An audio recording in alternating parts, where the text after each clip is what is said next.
Hello guys, this is Vaishnavi and you're watching Madhavait in KSU5 and welcome to my channel. Mahabharatam பாகம் 3. இதுக்கு முன்னாடி போட்ட parts எல்லாம் பார்க்கலன்னா அதை பார்த்துட்டு இதை பாருங்க. ஸோ அப்போ தான் நல்லா புரியும். இந்த இடும்பனின் காட்டிற்குள் மானுடர்களா எவ்வாறு நுழைந்தார்கள்? இவர்கள் அனைவரையும் சிறைபிடியுங்கள். வீரர்களே, என் உயிர் தோழர்களே, இந்த மானுடர்கள் வாழும் இடத்திற்கு சென்று அவர்களை சிறைபிடியுங்கள் இப்படின்னு இடும்பன் சொல்கிறான். இடும்பன் யாரு? அரக்க குலத்தை சேர்ந்தவன். அவன் ஒரு அரக்கன். இந்த விஷயம் தேவரதனுக்கு தெரிய வருது. அதனால் அங்கே போய் இடும்பனை எதிர்க்கிறான். 2 பேருக்கும் நடுவில் மிகப்பெரிய போர் நடக்குது. கடைசியாக finally Devarathan wins the battle. அப்போது இடும்பன் சொல்கிறான், நான் இவங்களை வேணும்னே தாக்கலை. இவங்க எல்லாரும் என்னோட காட்டுக்குள்ளே வந்தாங்க. நாங்கள் எங்கே போய் வாழ்கிறது? இவங்கெல்லாம் அங்கே வந்துட்டா என்னோட இடத்த ஆக்கிரமிப்பு செய்ய முயன்றாங்க. அதனால தான் நான் அப்படி செய்தேன் அப்படின்னு சொல்கிறான். இதை கேட்டுட்டு தேவரதன், அப்படியா? நான் வாக்களிக்கிறேன். இனி மனிதர்கள் யாரும் உன் காட்டிற்குள் வரமாட்டார்கள். இது என்னுடைய வாக்கு அப்படின்னு சொல்லிடுறான். அப்போ மகாராஜா சாந்தனுக்கு இந்த விஷயம் தெரிய வருது. அதனால் தன்னோட படைகளோட அந்த இடத்துக்கு போகிறாரு மகாராஜா சாந்தனு. அங்கே போய் பார்த்தா எல்லாமே நார்மலாக இருக்குது.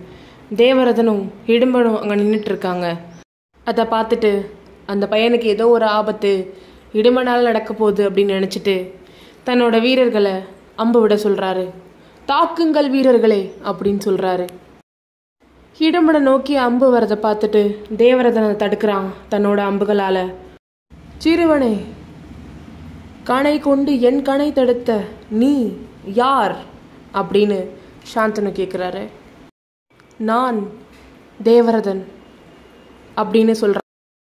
இதை கேட்டுட்டு சாந்தனு, தேவரதா, ஏன் இந்த அசுரனுக்காக என்ன நீ எதிர்க்கிறாய் அப்படின்னு கேட்குறான்.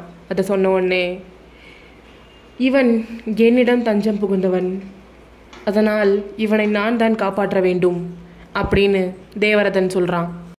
பாலகனே, என்ன விளையாடுகிறாய்? இவன் அசுரனாவான். என் படைகள் இவன் படைகளை தாக்கும். என் கணைகள் இவன் மூச்சை தீர்க்கும்.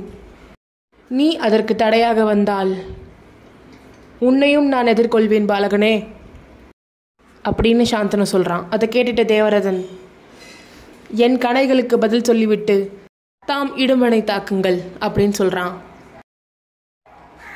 அப்போது கங்காதேவி வராங்க. வந்து நிறுத்துங்கள் மகாராஜா அப்படின்னு சொல்கிறாங்க. யார் அது? இந்த குரலை நான் இது கங்கையின் குரல் அல்லவா அப்படின்னு திரும்பி பார்க்குறாரு சாந்தனு. அங்கே கங்கை தேவி சாந்தனுவை நோக்கி வராங்க. அவங்க வந்து, மகாராஜா, தேவரதன் நமது புதல்வன் ஆவான் மகாராஜா அப்படின்னு சொல்கிறாங்க. அதை கேட்டுட்டு சாந்தனு ஷாக்கில் தேவரதனை பார்க்குறாரு.